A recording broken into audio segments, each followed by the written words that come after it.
All right, we are live. Hello, everyone. In case you are confused and wondering who I am, my name is Antonio Bryce. I am the creator of the comic book series brand. We are currently on Indiegogo for 19 more days. The countdown is going. We will be shutting that down on December 2nd. But if you are interested in brand and want to check it out, I've got a link to the first 21 pages. You can check that out for free. And if you like it, you can throw some shekels behind it. But I have another creator here. He has a book called Tales from the Classroom. It looks really interesting. Ladies and gentlemen, please welcome Rob Muerto. Thank you. Right. Thank you for having me on, Antonio. All right. It's a pleasure, sir. Why don't you let the audience get to know you there? Tell us about yourself. I don't want to divulge too much, but I'm a guy from Portugal, basically. I'm not American, as I already disclosed to you prior to this stream going live. But I did go to an international school. That's why I speak the way that I do. And I had a career in the film industry as the head of a film development fund for 5 or so years, and I've always been very passionate about comic books, and grew up reading them and immersing myself in Marvel and the big two primarily, but also Image and Dark Horse and all those. Okay, let me ask you about that, because I've always seen these international versions of comics, and sometimes they'll print the whole story, and sometimes they'll print like selected parts of different stories and put them together and stuff like that. So I'm always curious about that. I grew up, when I did know how to speak English, I grew up reading the Portuguese version, and the Portuguese version of Marvel Comics was not really Portuguese, it was Brazilian, and printed on this really crappy paper that looked like papyrus or something like that, something you'd wipe your ass with. but yeah, that's how I grew up reading them. And they did get funny with anthologizing different stories. They didn't do it the same. They didn't play the game the same way that the American Marvel and DC did, They would do these little compendiums that didn't exist in the States. Yeah, I saw there was a Japanese edition of Spider-Man, and they took like at least three different comics, and they took one of the old Steve Ditko Stan Lee Spider-Mans, and then they took one from like the 70s or something with I'm trying to remember. I don't think it was John Romita Jr. on the team, but then we go into like the 80s, and it was like John Romita Jr. is the artist or something. It was they had like three, but I guess they were just like, this is the best of Spider-Man or whatever, like Spider-Man classics or whatever. It was like, and then but it's still Spider-Man. At least it's not like Samurai Spidey and which they will do as well. It was a little strange. They have manga like alternate versions of the characters. I've seen the manga Spider-Man. They've got a manga Spider-Man, and his whole Peter Parker's actually Japanese, and they'll have him like eating like rice cakes and stuff like that. It's different, but I mean, I understand you have to change it so that it's more relatable to that audience, I guess, if you're actually going to market to that. So So it's like, so I've seen books like that. So, and I've seen like Israeli, really? And they've got all the kind of stuff like Israeli Spider-Man, German, Italian. I've seen all of that stuff pops up on eBay all the time, and I stay in the comic book section on eBay for whatever reason. I guess I have no life, but what are you gonna do? So, with the Portuguese version, we stayed true. It was the same stories, translated from the original. We never got kooky with it the way the Japanese do, and we never did our own spin on it. but it was compiled and released in creative ways. All right, all right.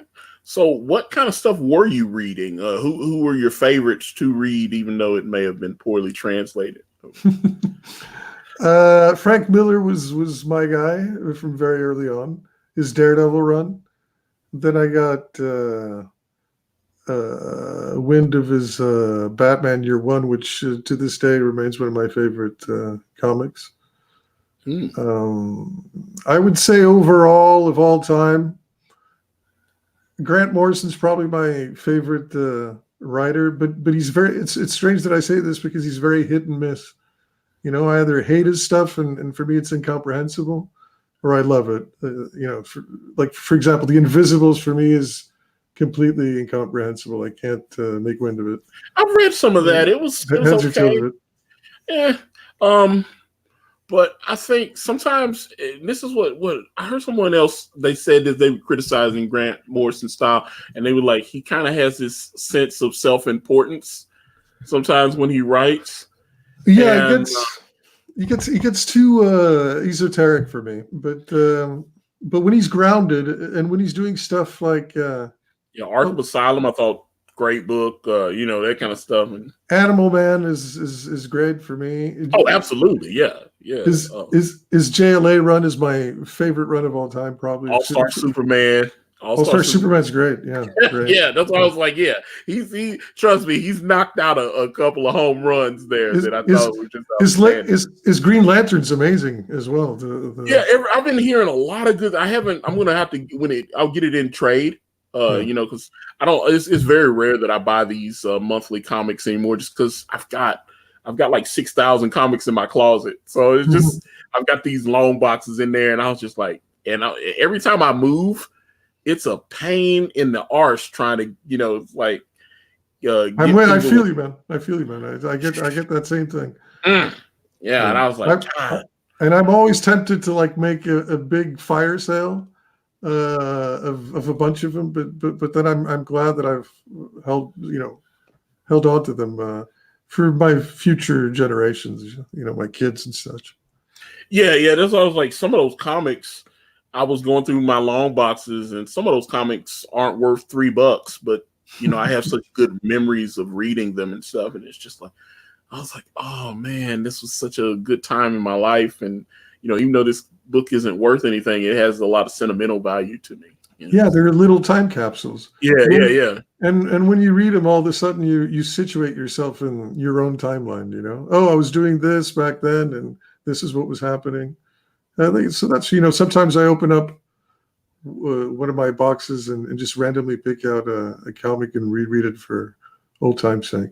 Absolutely, I got you. All right, so now you're not a young Rob, you're an older Rob, and you've come up with this idea for Tales from the Classroom, which I think looks pretty cool. So let me know about it. Tell me, how did you come up with this idea? So the idea it's pretty old. I wrote this as a screenplay a long time ago. I think I don't want to speak out of turn, but it's probably 10 years ago now. Oh, wow. Okay. And at the time I'd written it as Monster High was the title of the screenplay. And then I was trying to shop the screenplay around to the very few people that I knew in the movie industry. And it's not like I know a lot now, but I knew even less, fewer people then.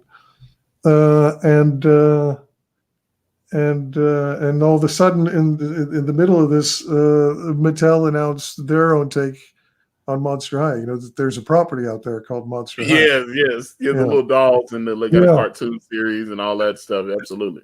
And I got super depressed about that. Like, oh shit, did they steal it from me? But of course they didn't. But at the time, I thought they might have. And it was like a punch to the gut. But I then spoke to somebody who was attached to Hasbro, actually, who were their main competitors, and asked for advice. And he said, just call it something completely different. Your take seems to be completely different anyway, and run with it.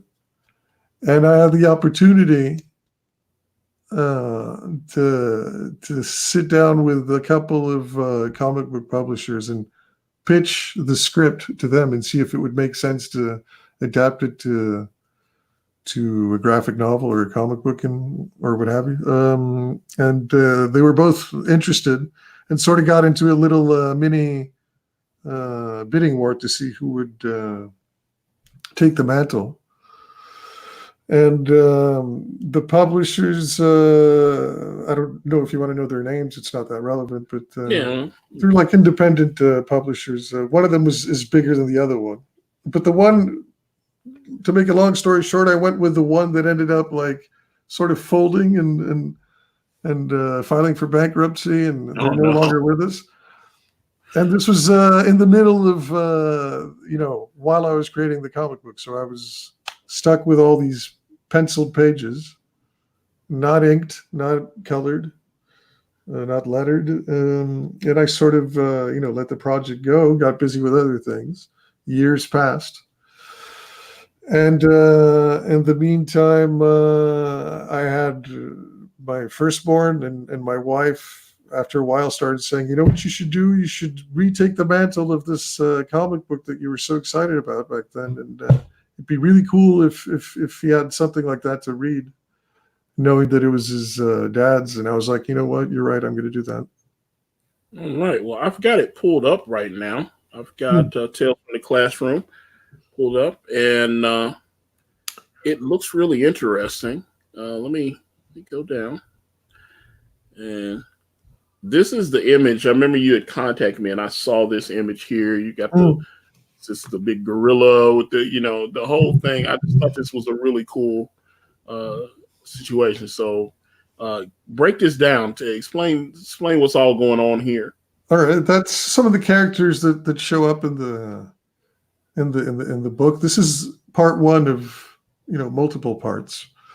I'm just sort of like testing the waters and seeing how popular this gets or what the demand is for it, and then we'll see if we do multiple parts. But this is some of the characters that feature in this part. It's a much wider cast, but over there, the big gorilla that you see behind everyone is Principal Kong. He's related to King Kong, I guess, or no? No, forget that. I mean, it's an homage to King Kong. Oh, okay. I got you. I don't want to get into a lawsuit here. Oh, well, yeah.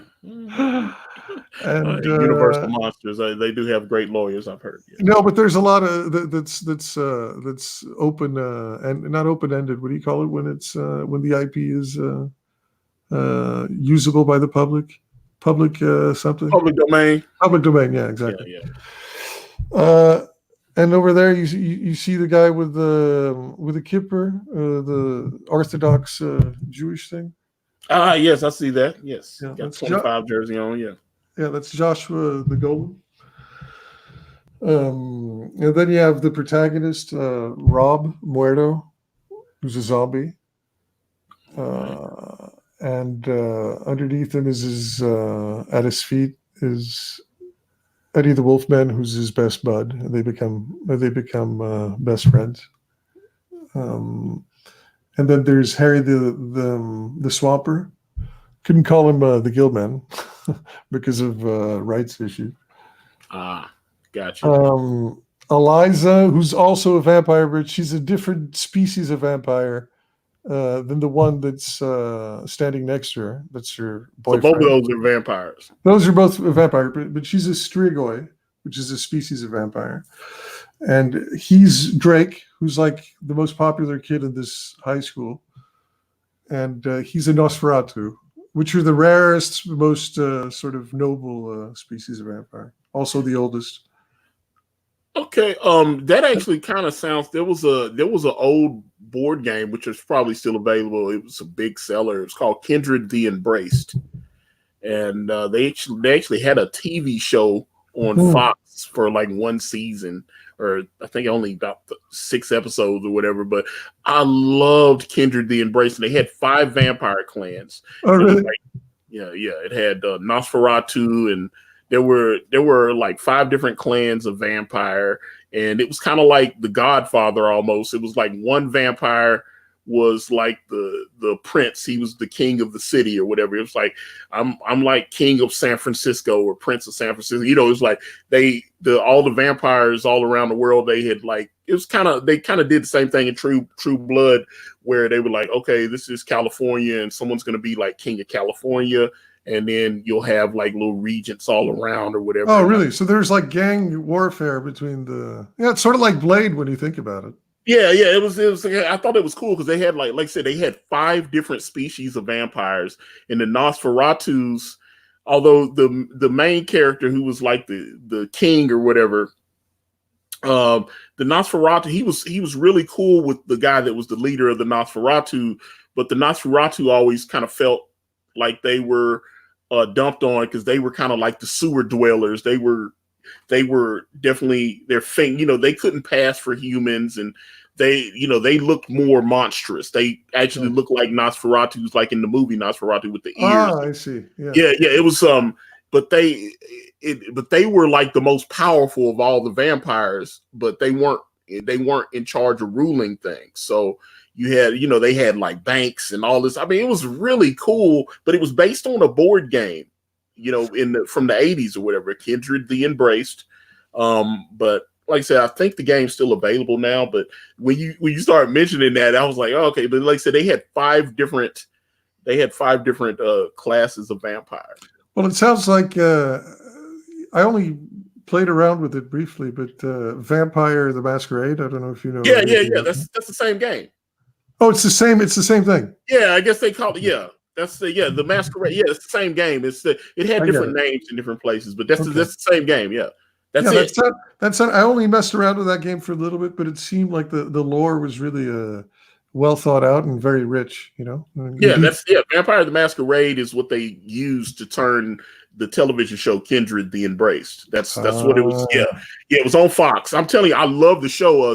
Matter of fact, C. Thomas Howell was he was like the police detective in it, and he fell in love with this vampire trick.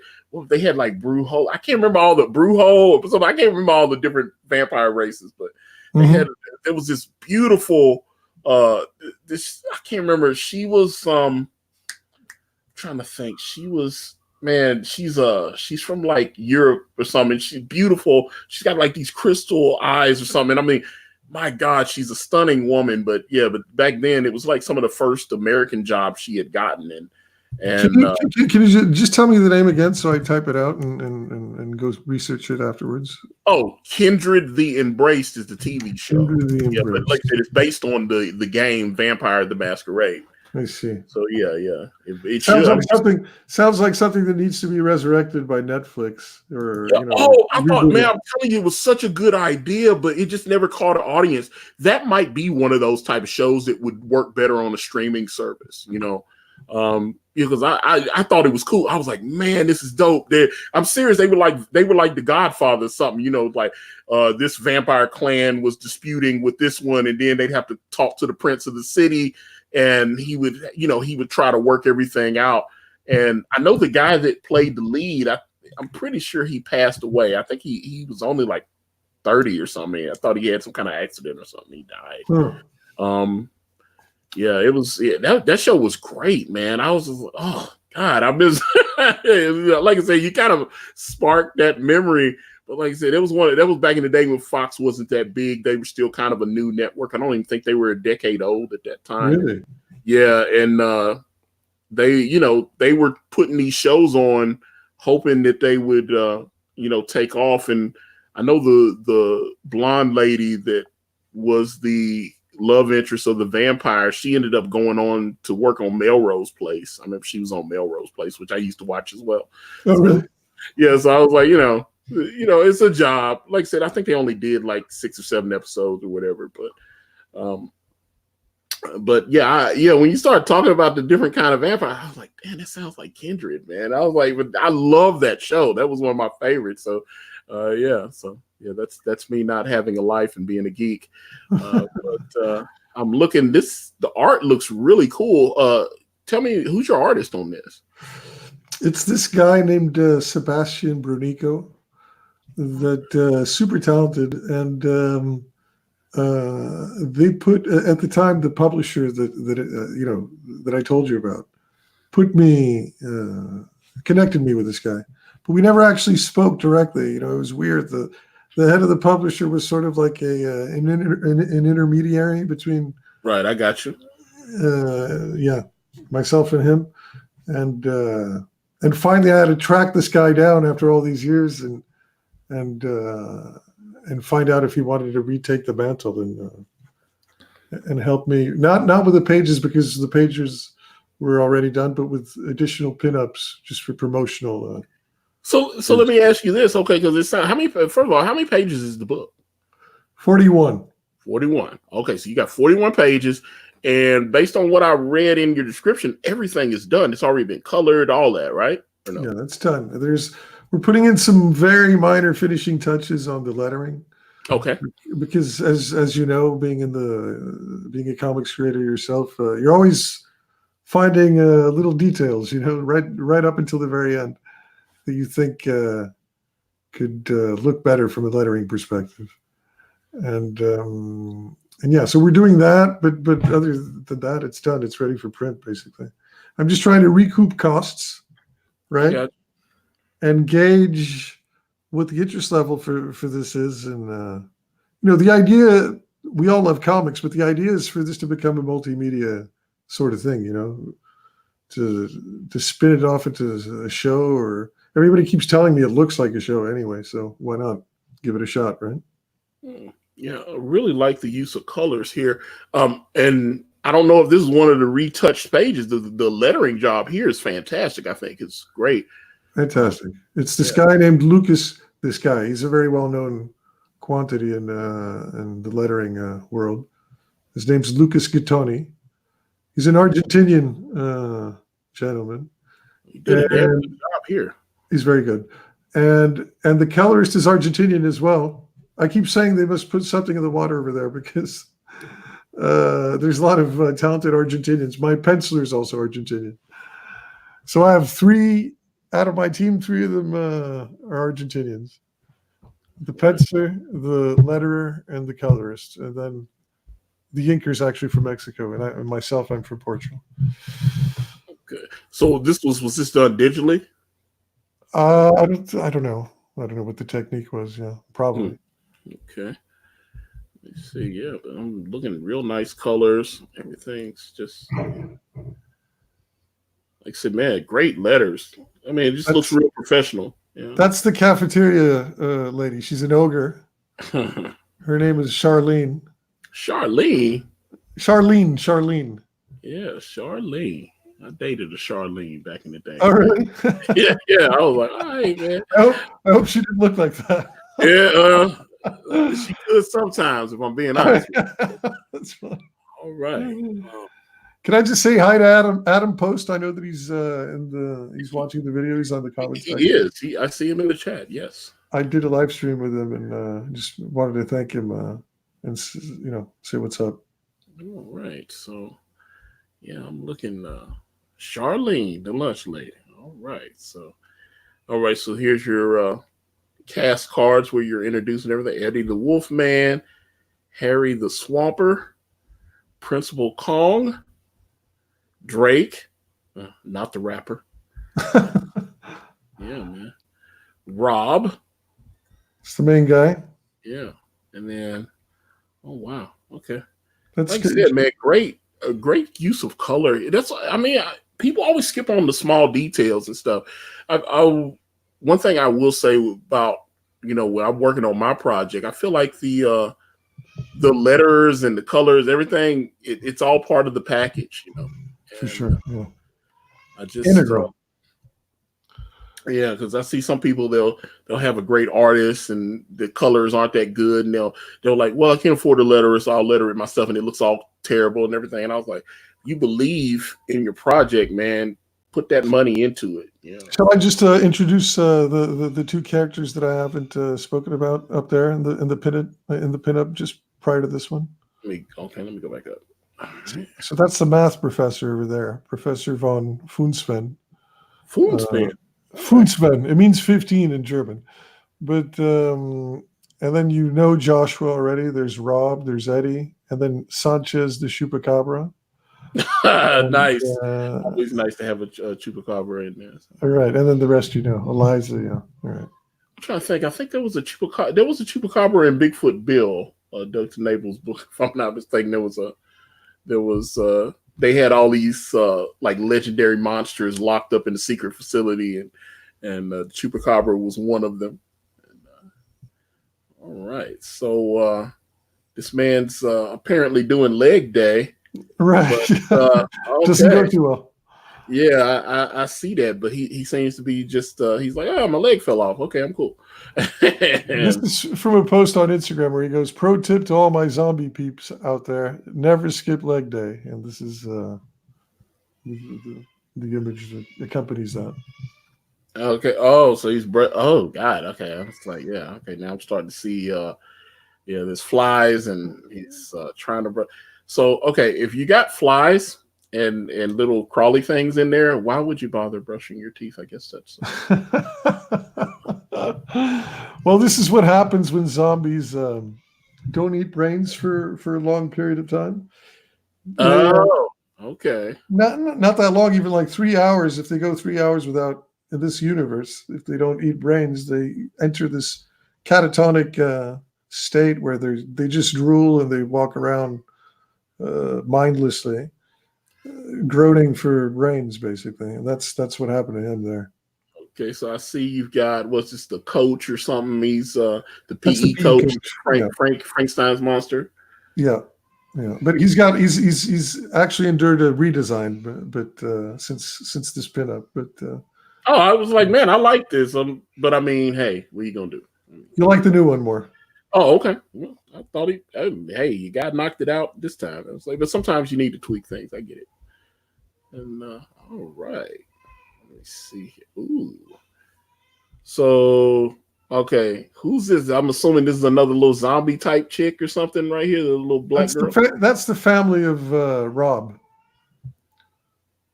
That's his mom. That's his little brother, and that's his dad. Okay, so So I noticed the little brother and the dad have the same coloring, and so. Is he adopted or something, or what's going on there? No, I mean, I don't want to give too much away, but like their family unit, the thing is, like zombies in this world, they sort of like they crawl out of these massive grave spaces, and that's how they're born, basically. And they roam around in that mindless state that I spoke to you about. Unless they get some brains, yeah. No, until they meet another zombie and then they bond. My kid is like crying like crazy. Can you hear that? Oh, yeah, but it's fine. Okay, sorry about that. But yeah, I can hear it. But man, I like this. Is nice here. This is really nice use of colors on this page right here. I just thought, you've got the little. That's a great wallpaper, by the way. Yeah, the rat. And like I said, I just love the way the sun comes up. Nice coloring effect there. I was just, man, just a great job by your colorist there. Just fantastic. Amazing, yeah, man. This is just beautifully colored. The book just looks great, man. And you said 41 pages. This is a different colorist, actually. This is Tanya Wicker, who does Monster MD. She's like some kind of like colorist prodigy and very elusive, very tough to pin her down. Well, she's also busy with Monster MD, but yeah, I managed to like find a window where she got some time to do a pinup for me, and she did this amazing job. And I want to call attention to the glass vial that may or may not be a bong over there. Yeah, I see something down there. Yeah. And because your werewolf character kind of reminded me of. I was like, okay, that's clearly Shaggy from Scooby Doo. Yeah, but with more of a stoner edge, even. Well, I mean, if you go back and you look at old Scooby Doo, they were clearly doing some kind of, it just seemed like they were. Hey, yo, man, I'm hungry, man. Yo, what's going? That whole deal. Yeah, exactly. Yeah, it was pretty clear that they were kind of goofing on that. Aha. The dunce cap. There we go. I will not eat brains in class. I like that. As you shouldn't. As you shouldn't. You should not eat brains in class. Let me go back up. I want to look at some of your rewards here. And all right. So the triple threat. This is your featured perk. Tell me about this. Well, you get 3 copies of the book, printed copies, all of them with 2 of them with variant covers, one of them by Marco McCagney, who of Monster MD fame, and colors by John Rausch, who's this top colorist that works on several high-profile titles. One of them is Invincible. Oh, I'm sure wow. you've heard of it. Yeah, I have heard of it. But he's done all sorts of different things, and that's a great cover. The other one is the one that we've perused already, and it's done by this guy named Tad Lambert. He's not very well known, but he's meant for great things, I think. He's got this style that's sort of like Disney on steroids, I got you. All right, and here. And sorry, but you also get like little you get a little thank you note signed by Rob Muerto himself, personalized to you for getting the book, and you get several pinups and an exclusive preview of part 2, if it ever comes to be. All right, so what's one thing I should ask you, because you are in Portugal, so what's your shipping going to run like on this? I'm not going to do it from here. I'm going to do it from the States and have a fulfillment center take care of it. Printing over there, fulfilling over there as well. Oh wow! Okay, yeah. I was just like, yeah, I was like, oh wow. Yeah, there's no good printing companies over here, to be honest. I mean, there's decent ones, but they're not used to doing comic books specifically. I got you. Okay, so you got the Digital Express edition. So that's the comic in digital form. You got $8 there. Yeah. All right, and then you got the Digital Deluxe edition. Same thing, but with pinups, like high res pinups. Not like the ones you see here, but nice pinups that you can use as wallpaper or what have you. And they're randomly selected. Let me see, the Digital Premium Edition for $11. And what do you get with that? You get the same thing I just mentioned, plus that preview of Chapter 2 that comes with the triple threat as well. Oh, okay. And now we're into the nitty gritty. Standard physical copy. It's only $13 now. Okay, so you're going to be shipping, or your fulfillment center will be shipping from the U.S.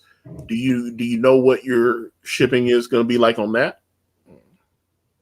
Shipping to the U.S.? I mean, there's no shipping internationally, you mean? Well, I mean, just shipping, period. I mean, if you're shipping, say your fulfillment center is in Los Angeles, mm-hmm. I'm in Tennessee. Do you know how much that would cost to ship to me in the States? I don't know exactly. I haven't done the research on that, but I imagine it can't be that much. Okay. Well, I like to ask those questions because, trust me, even just shipping sometimes, depending on weight and all that kind of stuff, just shipping. I mean, unless you do media mail, which you could do media mail. Media mail is like $2.50, $3, something like that. So. But per issue? Yeah, it's ship it. Like say you're shipping one graphic novel, media mail, it'd be like $2.50 or whatever. I mean, that's just in the U.S. now. You couldn't do it international, but yeah, just shipping to another. Well, I know that internationally, it's a big. That's what. It's a big burden on the cost of. I mean, it's just very expensive, and I factor that in to the cost of international shipping. But with national shipping, I was was not so. I actually didn't. I wasn't that concerned. I think I'm going to turn a profit anyway. Well, there you go. And then we've got for $21. This is the last one. It's the double whammy. So it looks like you got two different. Is this the variant covers, I guess, or whatever? So it's the one that doesn't sell all that much. The only guy that's bought this so far is Von Klaus, because he gets just a standard book and the Marco McCagney variant cover, which he had to have, and yeah, it's just the two books basically. all right. I think 21 bucks is a very accessible price point. Okay. And why not? I see you. Okay. Well, it looks really good, man. I was like, yeah, it looks like let's see, it looks like, and you've got 71 backers already. Got 46 days left. So you're 81% of goal. I think you're definitely going to hit the 2 and hopefully double or triple that. I hope so. I mean, I sort of lowballed the goal exactly with that in mind, but like I said, my pregame in terms of marketing the book was not that solid. But this whole thing has been a very instructive learning, period. Yeah, trust me. This is my third campaign marketing brand. I was like the first 2 times I had it out, failed miserably both times. Did a little better the first time I had it up for 60 days on Indiegogo, and it got $95. And wow. It's just $95. And then I moved over to Kickstarter, and got up to about 1,800 there. And so the Kickstarter, what can you explain to me what the difference between Kickstarter? I know Kickstarter is a little bit more. They like to gatekeep what kind of content. Yes, they do. Which I don't like, and that's why I went Indiegogo.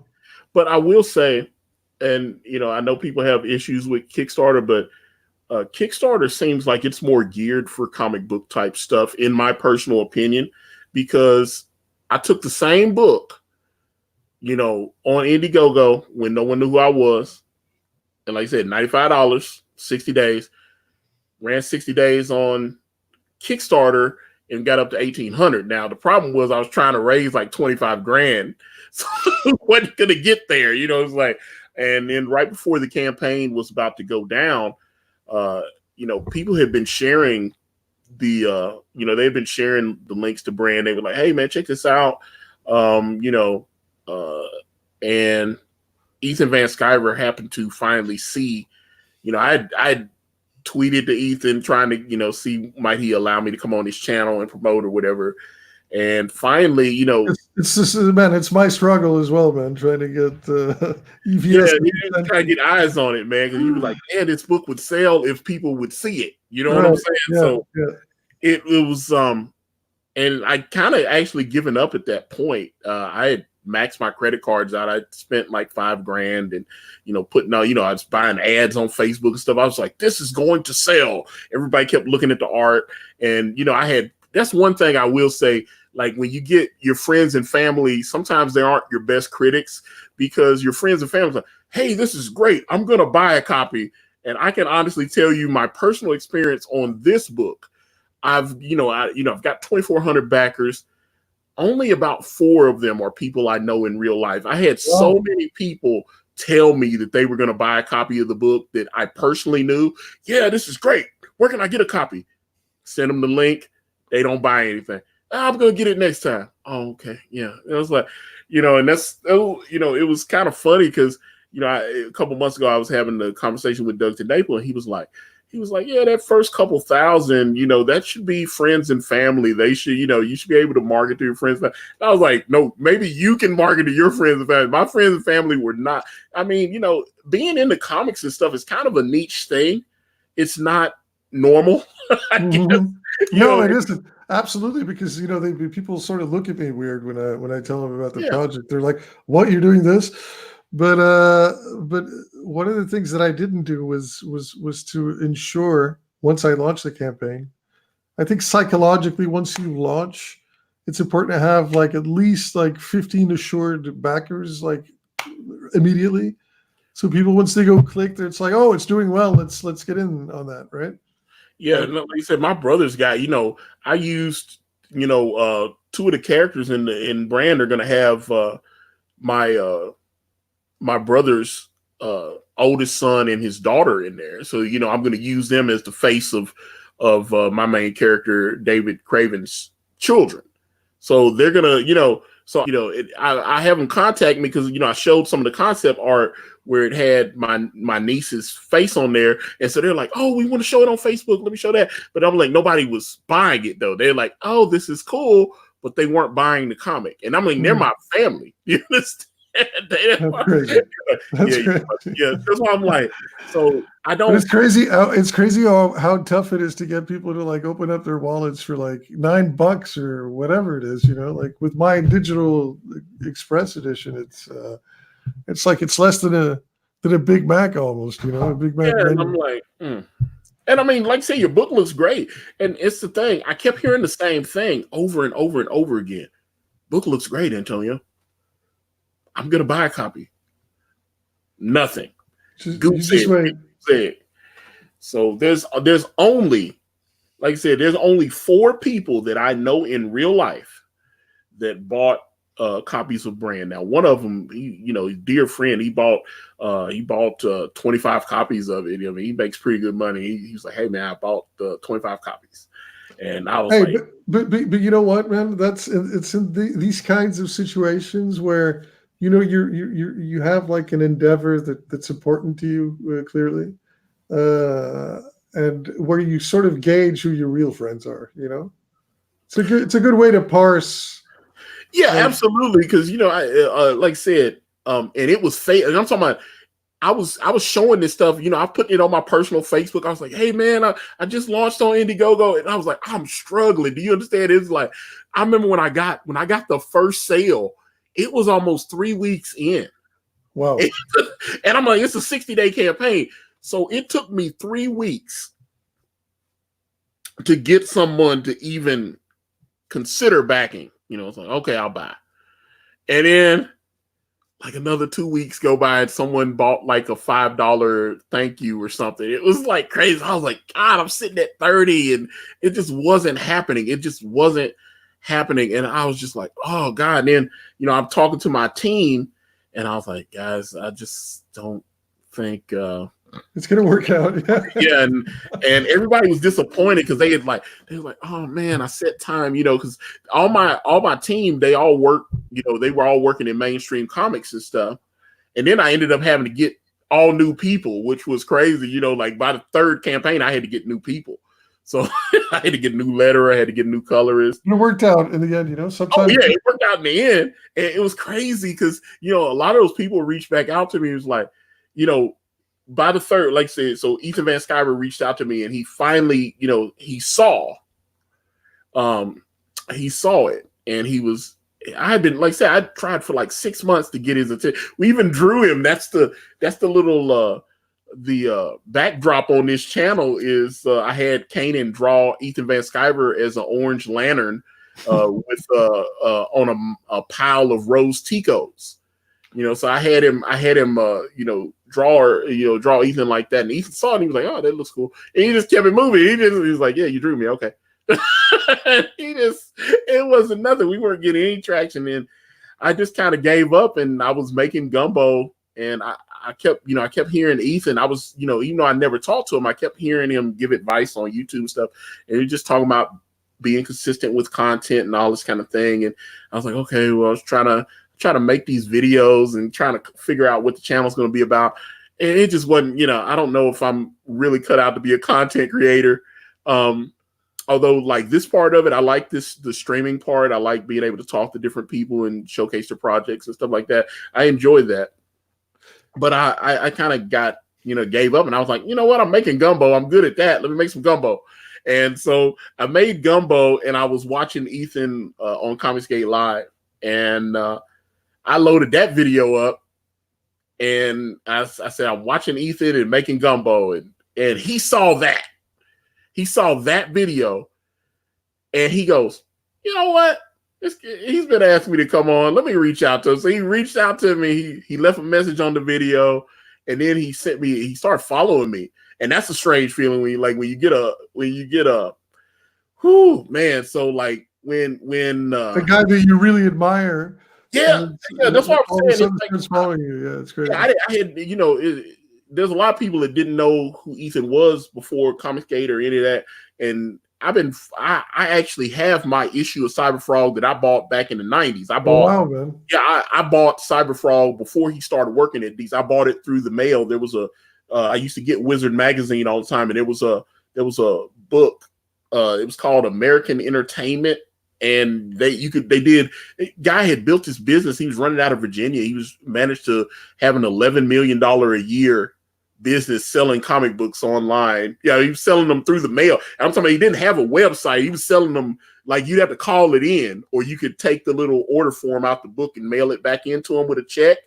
And it was that kind of thing. That's what it was. So I called him up and I'd give him my order. And I was like, okay, I'd write my order out with the order IDs and all that. It's like, this is the Cyberfrog book here. I want this. And you got there was some Gen 13 variants that they had and all this. And I ordered a couple things. And all of a sudden, about 3 weeks later, my card got charged, and then they shipped everything out, and it came in this night. They packed all the comics really well, and they ended up selling that company to Marvel. And within like 2 years, Marvel, the whole company, was broken up. I was like, I almost wonder what would have happened if he had continued to develop that business. He got a nice payday, I'm sure. Like I said, you got an $11 million a year business. I'm sure he didn't get chicken feed for it. But that's where I got my copy of Cyberfrog from. But it's crazy that you were plugged into Ethan that early. I just thought it looked cool. It looks amazing. But he was more. His style evolved a lot. He was very. You could mistake him for McFarlane clone back in the day. Very much, and he'll tell you that. Especially the old Cyberfrog, it's definitely more cartoony. That's why like when you see some of his earlier work at DC Comics when he was like on Impulse, he definitely has a more cartoonish type style. Everything's over exaggerated and everything. And then by the time he got on like Green Lantern Rebirth, that style was refined and everything was real tight, super lines, all this. Yeah. No, it's amazing. It's definitely his own thing these days. He found his own line work, I guess, is what it's almost strange, because even when I saw him on New X-Men, it seemed like he was, they brought him in to do 4 fill-in issues of the New X-Men run, which turned out to be great. And Frank Whiteley, Frank Whiteley, and his Ethan's style on New X-Men was very similar to the style that Frank did. So it was just like he was able. So I'm curious about that. That he's able to like mimic other people's styles and take different things and kind of. But now you've got the alpha Ethan that can just do all that. He's just. But I will say this: I got tuned into Ethan exactly with that run of New X-Men, which I love. That's another great run by Morrison. Yeah, exactly. And I remember being happy because he was the replacement artist for Frank Quitely or whatever. It's supposed to be quite frankly, quite Quietly, and he had issues, I guess, with delivering. But I never enjoyed. There's some stuff that's cool. It's got like this widescreen sort of approach to the books that makes it look super epic. But at the same time, every single character that he draws looks the same. They look like clones of each other. They all have pursed lips and they all look 60 years old. And they all choice like this. And it just wasn't my scene. It wasn't my thing. There's a lot of people that think he's amazing, but I remember thinking this guy that's replacing Quietly is way better. Like, keep bringing him on. I agree with that, but here's I've seen Frank Quietly stuff in a few, because for whatever reason Grant Morrison likes working with him. So the All-Star Superman stuff is pretty good, but yeah, it has a very stiff British feel to it. You can, and I know that probably sounds crazy, but if you look at like comics like 2000 AD and everything, if you look at a lot of those European comics, there's a kind of a the in-house art style there. It's a lot of those guys tend to draw very similarly to each other because I guess just like people here in the States or whatever, they grew up reading comics that were illustrated by like say a Jim Lee or Mark Silvestri and everything. And so when they start actually drawing, they start trying to copy, okay, let me do Mark Silvestri, let me do Jim Lee. And I guess those guys are imitating the guys that work with like Alan Moore and Neil Gaiman and all those British artists that were like doing Judge Dredd back in the day or whatever. Right. So, yeah. They all, because like I said, you can definitely tell when you see like Frank Whiteley, you can definitely tell his inspirations. Yeah. It's like, I was like, it's very British, but obviously Grant Morrison's Scottish. And so, I mean, you can tell it definitely has a European, it's just like what's the other guy?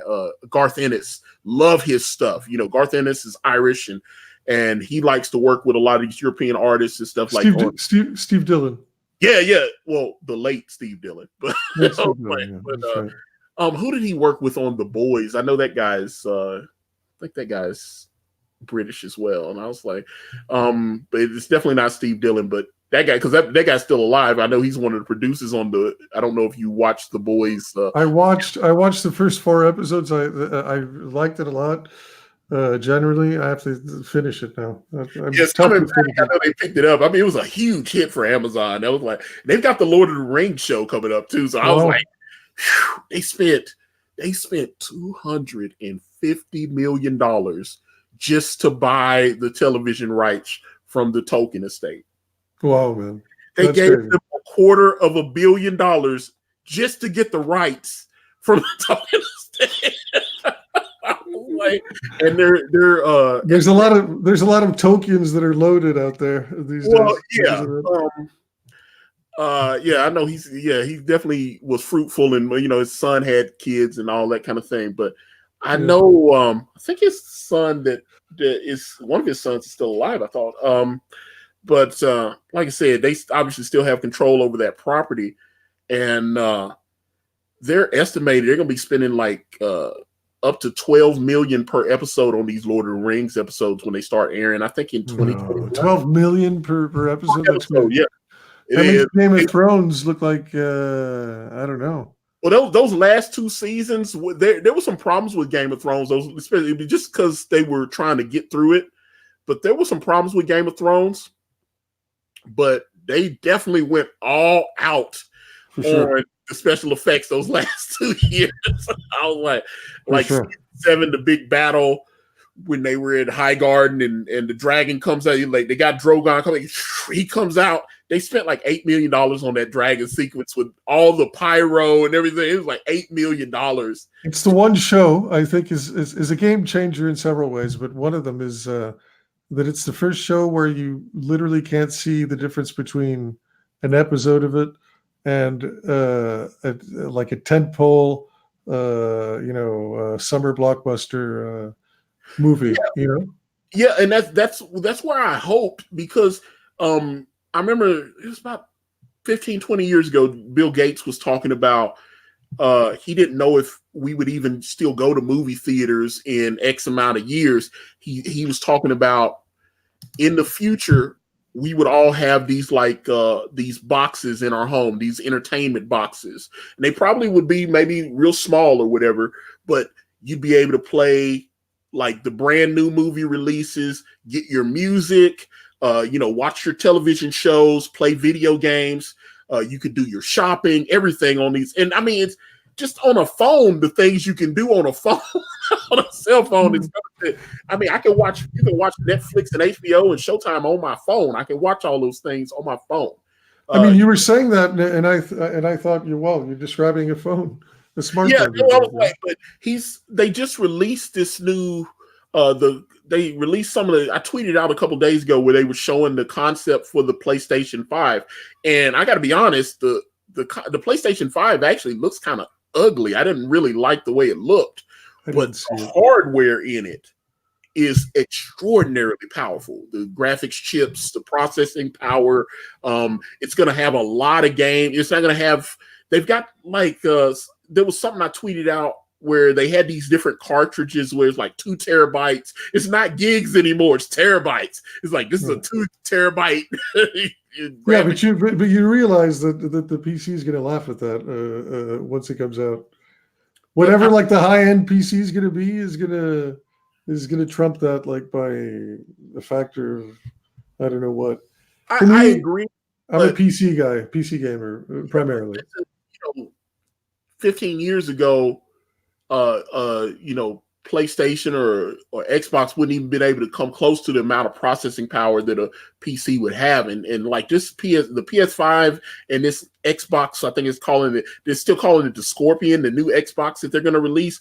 Those things have insane amounts of graphic power. I just can't, and I'm like, wow, it's shocking to me what they can do. Right.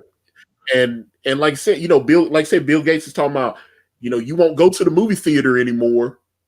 The movie will be released, and then you can be like, okay, here's the new Spider-Man movie, and I'll just be able to get it in my home the day it comes out. And you'll play it. You'll interact with it. That's the thing. That's what video games are. They've attained a degree of photorealism. The graphics have.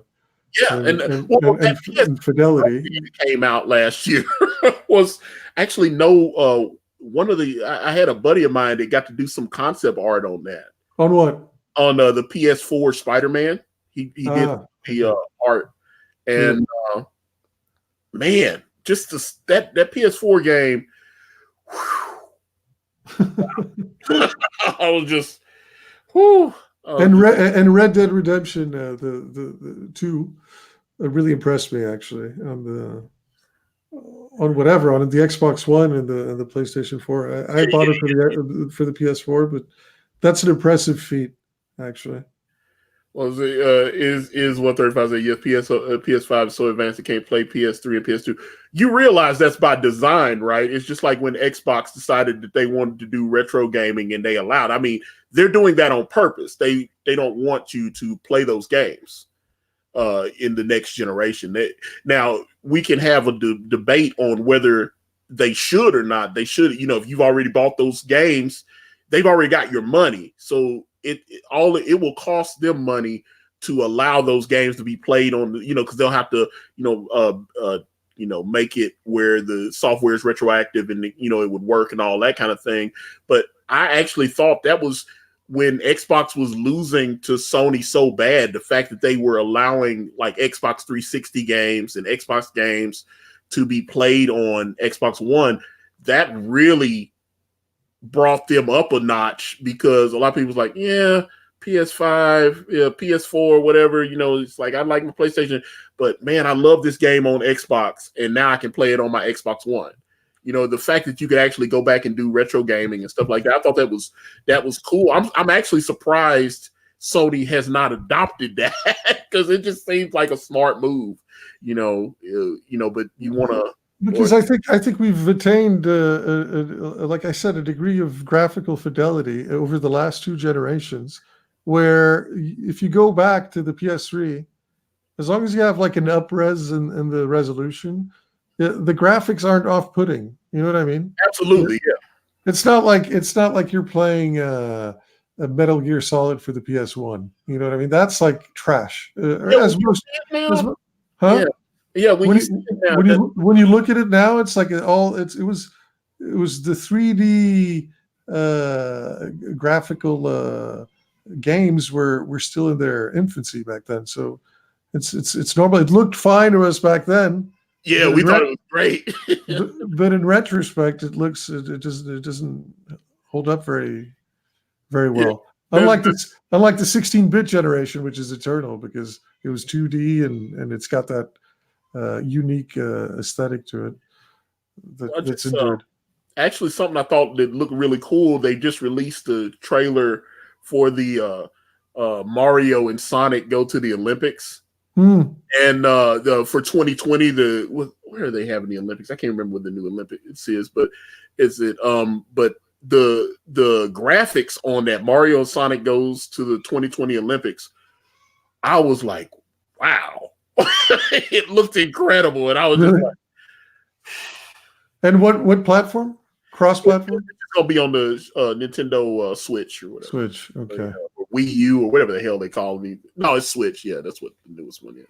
But yeah, it looks incredible. I was just like, Sega, the graphics, and they got boxing and swimming and all the different, all the different Olympic things. Except you're playing with all the Mario characters. You're playing with all the the Sonic characters. So you see in Donkey Kong and Bowser and Sonic and all this. I was like, it looked really cool. I thought it, just it looks fantastic. So, I couldn't imagine stuff like that. I'm, about to be 45 in just a couple more months, and I was like, I was playing on an Atari 2600 with little stick figures playing, had the little paddles for what was it, Pong and some of these combat and all these different games, Pitfall, E.T. So yeah, I'm an old school gamer as well, and I started with the ZX Spectrum. I don't know if you remember that.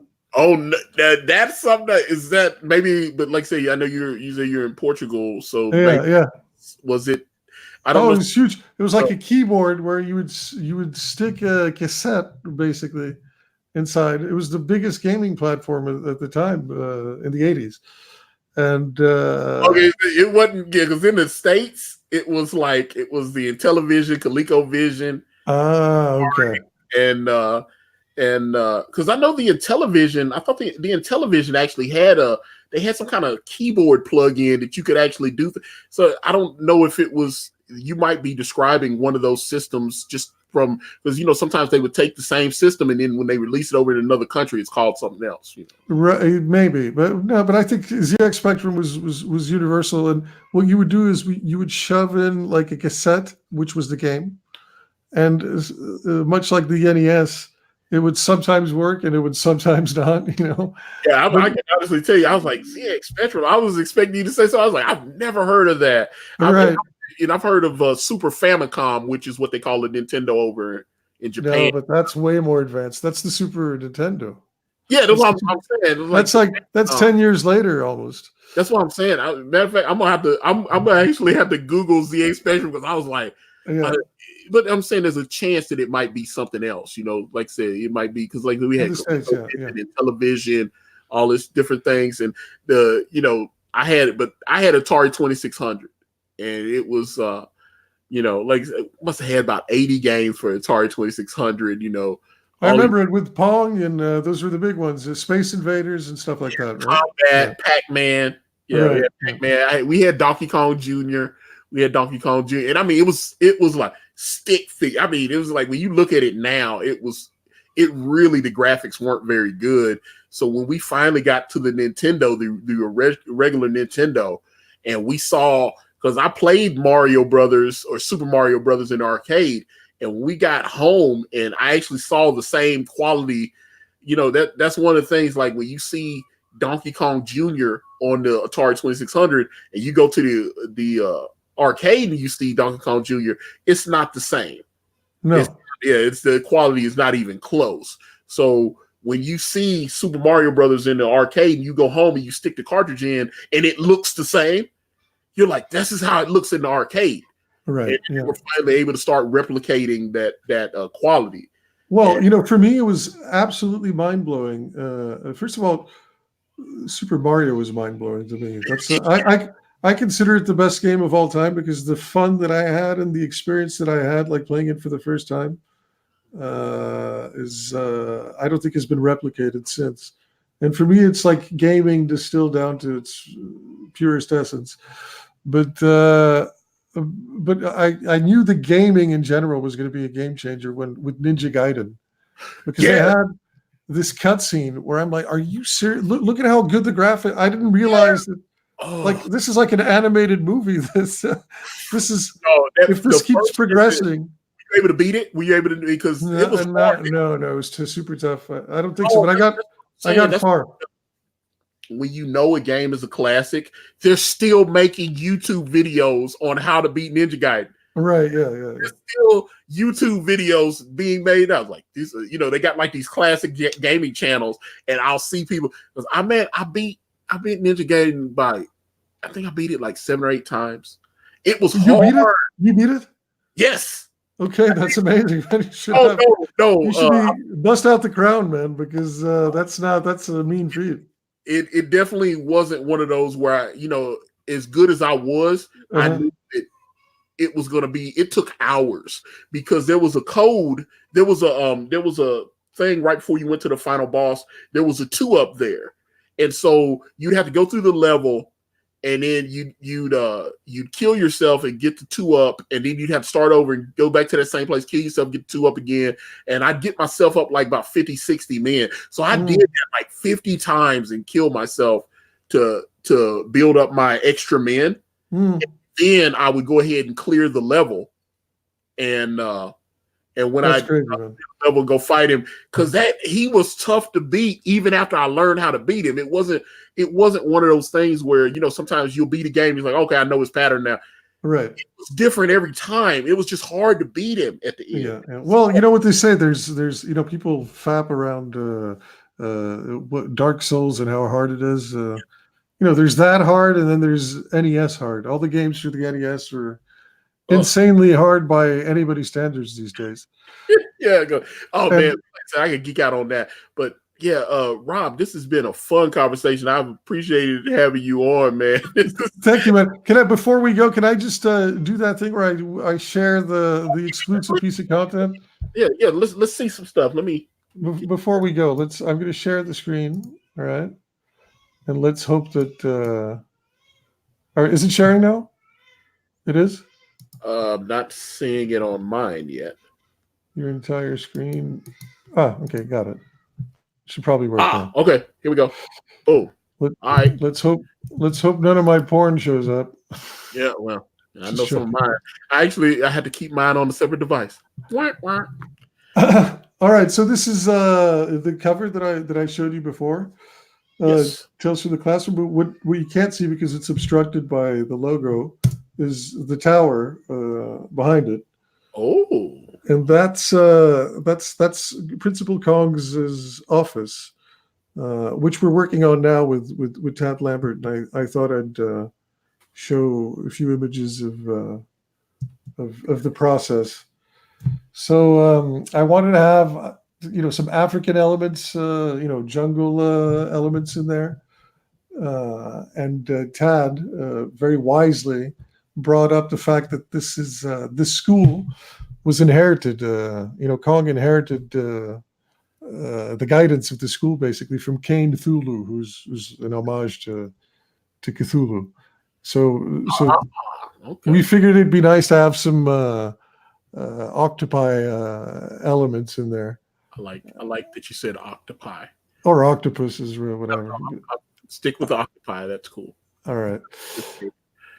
And this is the progression that we're dealing with. He put in this bone gate that I thought was a bit too much. I thought it was too cluttery and sort of robbed the office of its epic scale. Then he put the symbol of the octopus with the tiger rug, and I thought that was way too much. So we scaled it down a little bit, got rid of the symbol. The gate stayed in. It's digitally then, because this is clearly digital. Okay. Yeah. Okay. And then he put these. You see the red things? Yes. We knew we wanted some weird light fixtures, but he sort of went a little crazy. And what if we have these tentacles as light fixtures? And I said, no way. If it was busy before, this is even busier. So we got rid of those, and this is it. This is what we're dealing with at the moment. But it's progressing, and I'm confident it's going to look very good, and I can't wait to show it to you guys in Chapter 2 of Tales from the Classroom. But before I give it to you, you need to make Chapter 1 work and help make it a hit. So get on that, please. Definitely. All right. Well, Rob, this has been been really fun. How do people reach out to you if they want to follow you on social media? I know you said you had a big Instagram and all this kind of stuff. I have a big Instagram, which is Rob underscore Muerto, Muerto. And then on Twitter, it's not so big. I just started my Twitter game recently, very recently, but I'm much more happy in that platform. It's Real Rob Muerto, at Real Rob Muerto. All right. Well, yeah, guys, get out there. Back Tales from the Classroom. It looks really, really cool. I think you're tracking, like I say, you got like 40 some odd days to go. You're tracking to get funded, but I mean, yeah, it'd be nice to get you up there 6,000, 7,000, 10,000. It'd be nice. I'd love that. Start hitting those stretch goals. Yeah, I hope so. Well, if I get on an EVS stream, I know that that might happen. But, it the feelers out there because he's got a larger audience that he's broadcasting to. So yeah, for sure. Yeah. Yeah. So, but listen, I'm very glad and very appreciative that you had me on, and hopefully we can do this again sometime. It's always absolutely. Like I say, book looks really, really cool, man. Yeah. I hope the people that'll watch, because I get a lot of people that'll like, yeah, I missed the live stream, but I went back and watched it and everything. So hopefully they saw the book and they thought it looked really cool and they'll check it out. So thank you, man. But Rob, is there anything you'd like to say before I close this one out? No, that's it. I've said my piece. All right. Well, guys, with that being said, I'm going to get out of here. My thanks to the extraordinary Rob Muerto for coming here today and showing us this fine project, Tales from the Classroom. I really, really like this one. It looks really cool. Please get out there and throw some shekels behind the project and support it. But with that being said, I'm going to wrap this video up. And if you guys want to reach out to me, I'm on Facebook, Instagram, Twitter, and right here on this YouTube channel everywhere is at Akari Press. And if you type in AkariPress.com, it will take you directly to my Indiegogo campaign for my comic book series brand with the phenomenal Kanan White. We're on Teespring. We're on Amazon.com. The links to those are in the description. Tales from the Classroom, folks. Back it. I'm out.